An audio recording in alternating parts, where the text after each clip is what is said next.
everybody.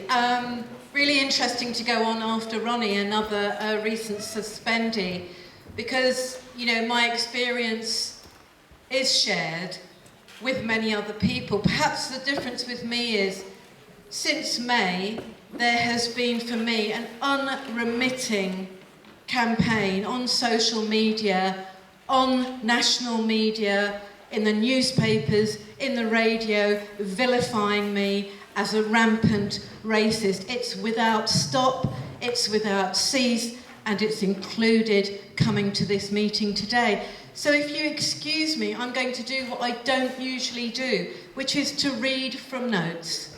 And I'm doing that because experience has told me that I am very easily misquoted. In fact, very often what happens is just a part of a sentence I have made is quoted and then repeated by the media ad nauseum without any reference to me. So I hope I can sort of enliven it a bit, but I hope you also respect the fact that I am being very careful. And not because I fear, by the way, being suspended by the Labour Party, but I fear the kind of pickets and the kind of conversations that my family have to read about their mother and their grandmother.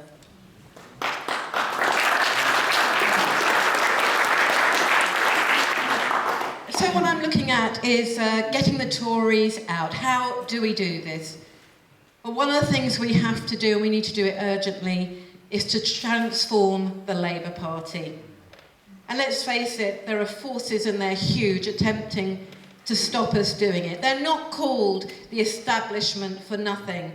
And the tactics that they are willing to use seem to me without boundary and often without ethics. So I'm asking here, what do we do in the face of this? And in particular, as a black Jewish person, what do black people do about this?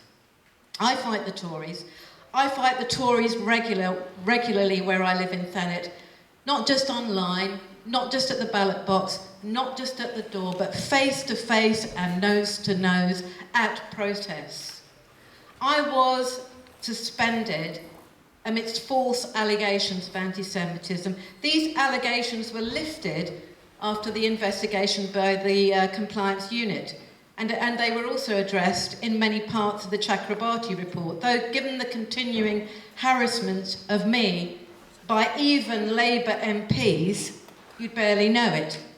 I'm not addressing those issues directly here tonight, but if you want to have a closer look at my response, have a look at my blog on Jews for Justice for Palestinians. It's there. What I'm focusing on tonight is what purpose allegations of anti-Semitism have and how, as a left, we can respond to this noose that is continually left dangling around our necks.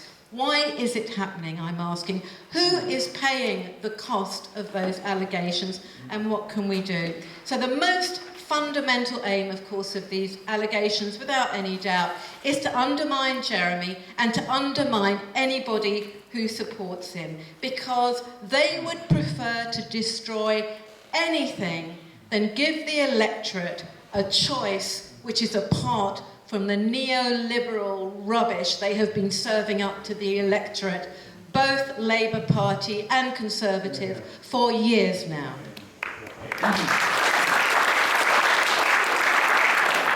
So that's one purpose. Then there's another purpose, and that is silencing criticism of the Israeli state, undermining and attacking anybody who supports the BDS, the boycott movement against in Israel.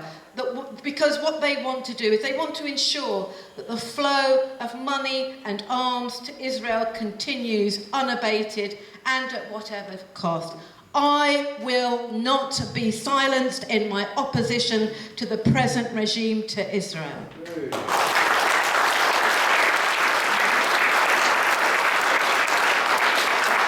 Accusations used by the right of the Labour Party not only weaponised anti-Semitism, it became a weapon of political mass destruction. And like all nuclear options, it entailed a high degree of collateral damage, or so-called collateral damage, to the Labour movement as a whole, as well as to individuals in it. And it's pretty obvious, I think many people know that who are in this room now. But I'm going to draw closer attention here to a barely mentioned outcome of this strategy, and that's the exclusion of what is actually the most discriminated group in the Labour Party, the most oppressed group within the Labour Party, and that's actually black and minority ethnic people. Because what is extraordinary amongst this tumult of accusations at this point when discussions of racism in the Labour Party are gaining the most media attention they ever have, is that there has been no person of colour, no group representing the interests of BAME people that have been heard, that have been allowed to insert their perspective on this debate, let alone be seen as significant to it. Black people, yet again, have been made invisible. Last week, 50 people of Jamaican descent, many of them never having known another country, were deported. People of colour die in custody in the UK as well as in the US, have disadvantaged outcomes in virtually all spheres of life. And yet, when we look at racism in the Labour Party, there was hardly any comment when Chakrabarty's carefully crafted response came out. Chakrabarty, of course, made some comments about the exclusion of BAME people from significant roles in the party, but her voice was soon drowned out against the clamour by the press and others to eke out the story that many seem to prefer, the continuation of the anti-Semitism narrative. Now, blacks obviously vote disproportionately for Labour. What they don't do, however, is have a proper representation where it counts, and that's in positions of power. This most pressing aspect of Chakrabarty's report has not just been silenced, we are barely allowed to mention the position of BAME members in relation to Chakrabarty, in case we are accused of denying the problem of anti-Semitism, which, as far as I have experienced, as a black Jewish woman with a Jewish partner, exists in reality only on the margins of this party, and certainly it's not reflected in terms of how we are represented.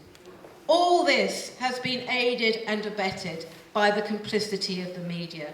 The Boris Johnson-style racism of the Tory party that renders Johnson's cheerful renditions of black with watermelon smiles tolerable enough to see Johnson promoted to deal with the pickaninnies overseas as Foreign Secretary is barely fussed over. You really have to have a sense of humour or a very thick skin, black or otherwise, to be involved in anti-racism and politics at the moment. And it's no longer just the Labour right involved in this debate. It's the right of the Tories and the far right joining together in this most unpalatable pact. Fascists in my own constituency in South Thanet, where Nigel Farage stood, turn up outside my meetings, no longer goose-stepping and shouting Hitler was right, which is what they used to do. Instead, they shout anti-Semite at Labour activists and scream abuse against what they call the Muslimics.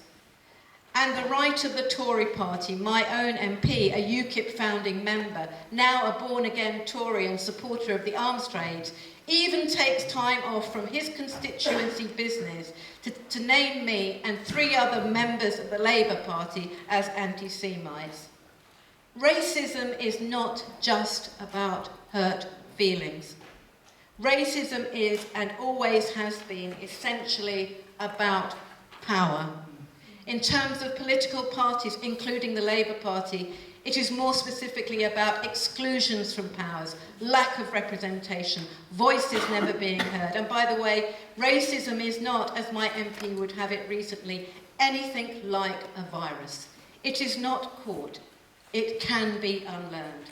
As ever, people of colour, marginalised and oppressed for centuries, victims of genocide, a stateless diasporic people in this and other Euro-American countries have been effectively silenced and put in their place.